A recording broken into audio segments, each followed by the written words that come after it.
Saludos cordiales. Mi nombre es Jaime Daniel Cajo Calero, estudiante de la Maestría de Derecho Procesal Penal de la UTPL. Voy a exponer mi trabajo final de la asignatura de Responsabilidad Civil con el tema Mecanismos de reparación de daño material establecido por la Corte Interamericana de Derechos Humanos. En ese sentido, es necesario manifestar que el día de hoy es muy importante y muy necesario tratar y tener conocimiento sobre estos temas respecto a que la Corte Interamericana de Derechos Humanos establece estándares en reparación integral, reparación como deber estatal ante la vulneración del derecho a la vida. A través de esta exposición se busca analizar la aplicable legislación penal ecuatoriana en concordancia con lo que dispone la Corte Interamericana de Derechos Humanos sobre el enfoque de daño emergente, luto cesante como ejes centrales de esta situación. En el sistema interamericano de protección de derechos humanos, la reparación de daño material incluye condiciones medias, formas y métodos pensados para restaurar la posición de la víctima al inicio de la afectación. Sin embargo, de ello, cuando resulta imposible volver al estado inicial de la víctima, el sistema exige que se realice una reparación integral como sea posible. Los daños materiales, naturaleza y cálculo. Tenemos el daño emergente, ¿no? Que es el se genera con la afectación de la víctima, el que responde a los daños que tiene que eh, contemplar la salud, la afectación a la víctima y su entorno familiar.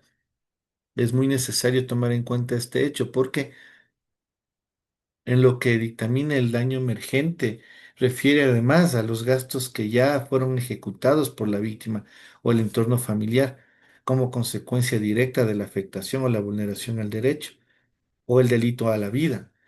Esto confiere costos emergentes de funerarios, salud, si hubo el fallecimiento ya de la víctima, los procedimientos legales que conllevan al tratamiento del caso y también vincula la afectación, ¿no? que pudo haber tenido los familiares respecto al hecho ocurrido. Luego, el lucro cesante son los ingresos dejados de percibir por la víctima. A eso nos referimos con que atañe a la pérdida de los ingresos y ganancias que la víctima hubiera percibido en ese tiempo en el que ha permanecido con la afectación por culpa del ilícito, ¿no? Los familiares de la víctima también.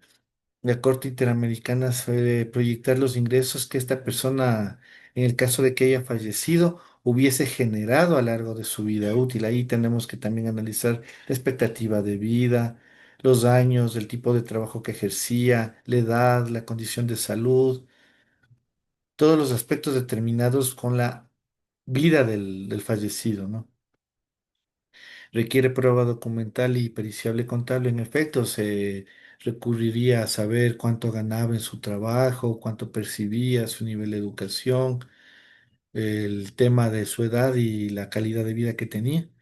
También informamos, ¿no? En estos medios sobre el impacto del entorno familiar y social, incluyendo a los niños y las futuras generaciones que se afecten del hecho. El marco normativo ecuatoriano aplicable para este tema. Tenemos el artículo 78 de la Constitución y del COIP que reconocen este tema, las modalidades de restitución, rehabilitación, indemnización y garantías.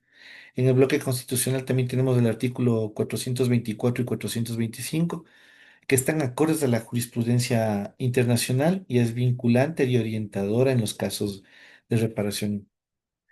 Los factores de cuantificación judicial, la prueba del daño son los documentos y peritajes, certificaciones, ¿no? Donde un perito certificará y analizará con una respectiva liquidación los valores que no ha percibido durante la afectación y lo que hubiese recibido la víctima de ser el caso que haya fallecido, ¿no?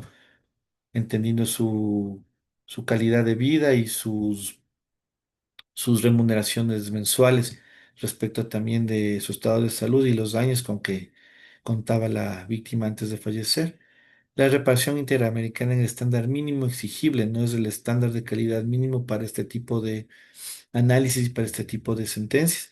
La Constitución y el COIP permiten su plena incorporación al proceso judicial penal en el Ecuador. Los jueces tienen el deber de aplicar los estándares internacionales en cada una de sus resoluciones. Reparar dignamente es garantizar una justicia y los derechos humanos de las víctimas. Gracias.